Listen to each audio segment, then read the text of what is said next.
Imagine mo yung hindi ka na nga ma-increasean, babawasan pa sa akin.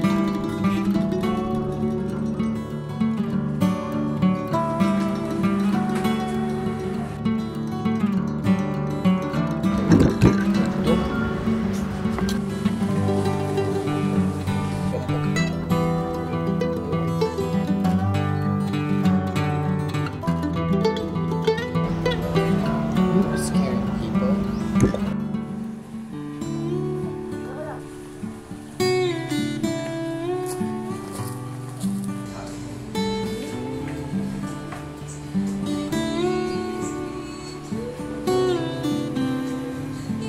Wala eh.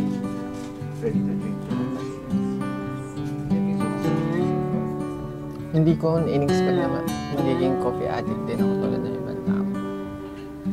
It's not really the caffeine yung lasa ng kape. Yung how it was roasted. It's bitter, but it's aromatic. It feels like home. Iba din yung lasa ng instant coffee, ng capsule coffee. Tapos iba din yung lasa ng freshly ground, tsaka freshly brewed.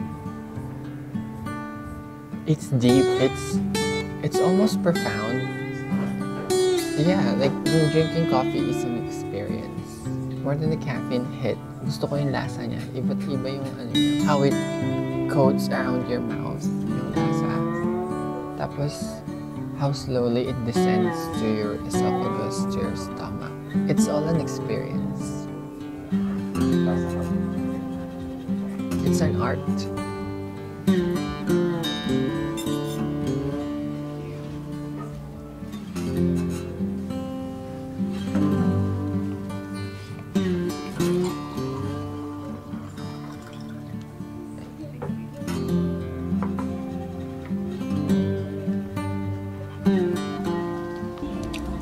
About the cafe. Yung food, yung menu limited lang. Pero gusto ko yung presentation nila. I just wish may mga healthier food options. Hello, Young and Mike. I hope everything is okay. I have a question, or baka may alam kayo. Lahat ng foreign teachers or Filipino is binaba yung sahod. Dahil sa government policy, our school kasi ay semi-private owned by government or pinapatakbo nila. Ang nangyari sa amin ngayon, 2 days lang kami pwede mag-leave. Casual yun to be approved pa pag hindi kaltas sa sahod. Tapos, wala na kaming SSO. Then yung ceiling ng sahod sa 30K na lang. Question po, is this legal na mangyari sa amin? Yung question na if it's legal, we have opinions but we're not the correct people to answer that question. I suggest they consult with the Ministry of Labor. And also, at least sana makita natin yung papel na nagsasabi ng kung ano yung mga clauses doon, mga terms there, para maliwanag. Pero, let's just say, okay, totoo lahat ng yun. I think masasuggest ko sa kanila is lumipat na kayo ng school. Kasi imaginein mo magsisilang sahod mo sa 30,000 baht, which is what, 45,000 pesos around. Hanggang dun lang itataas ang sahod mo forever. Kulang yun. But if you're gonna ask us, Yeah. huwag tatanggapin yan. Yun yung ayoko sa mga Thai schools. Not Thai schools in general, pero yung yearly contract sa mga Thai school. Ibig sabihin nun every year, pwede na lang ibahin kung ano man yung nakasulat sa kontrata. Yung mga changes na yun, hindi naman yun for consideration hindi din yun tinatanong, hindi din siya for your approval. Sinasabi lang sa'yo na ito ang mga changes. Ngayon ikaw bahala kung pipirmahan mo. Kung ayaw mong pirmahan, makakahanap naman kami ng iba kasi marami namang applicants. Yun ang message underneath, diba? Imagine mo yung hindi ka na nga ma-increasean, babawasan pa sahod mo dahil sa isang government policy. Tapos yung ceiling plus 30K. Yeah, liwanag. Ay, kita tayo.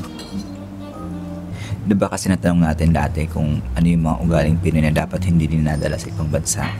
Ngayon baliktarin natin ano dapat yung mga ugaling Pinoy na dapat dinadala sa ibang bansa. What do you think? Ikaw mo na sumagot.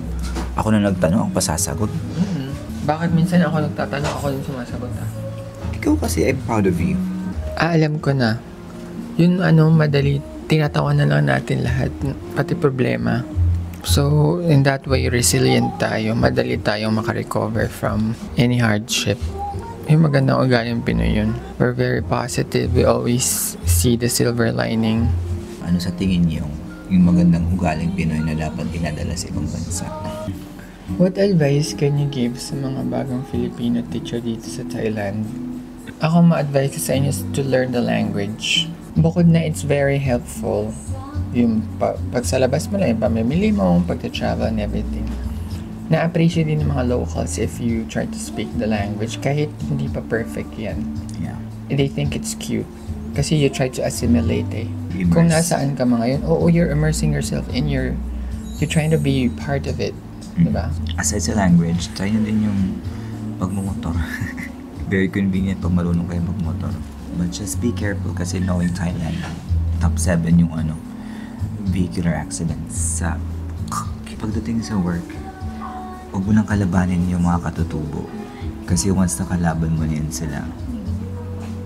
So are you saying to be a people pleaser? Hindi naman sa people pleaser. Just stay in your lane. Yun na lang. Parang stay as low-key as possible. Yeah. No? Tsaka keep your circle small. Ano pa ba doon? Huwag kayo masyadong ma-expect when it comes to money. Kasi mabagal ang taas ng sahod dito sa Thailand.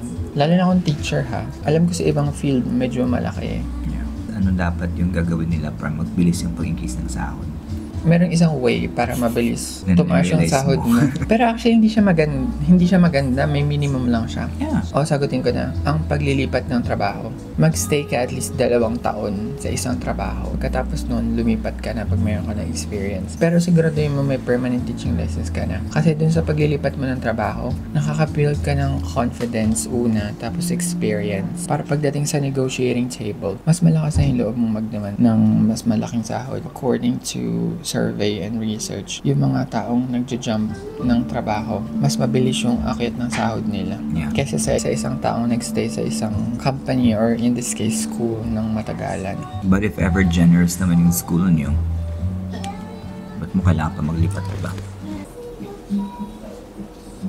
Ano kasi? Video.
sale. Ano? Isa lang pala to. Ito sa'yo, ito sa akin. Ah, this chocolate? Chocolate. You got some bell pepper. Why are there two prices though? Ito yung napili kong cut na meat last time.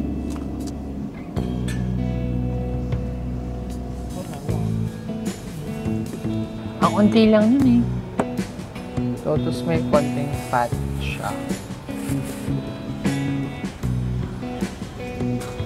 350 gram. Ay, mas mura to.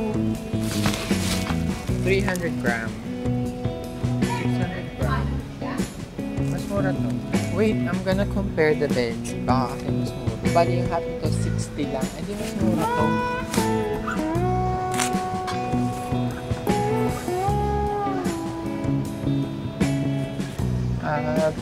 Ang mura. 53 yung isa. Wala kang maisip? Sa Instagram. No.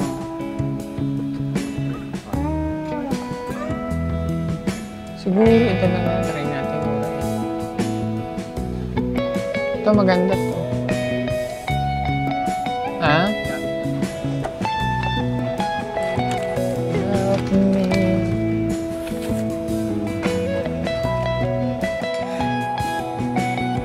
Hi, Sir Luto. I think I discovered or na yung technique to make the best na to. Personally. Kasi I've tried that my technique. This is the second time and same result. So I confirm I make the best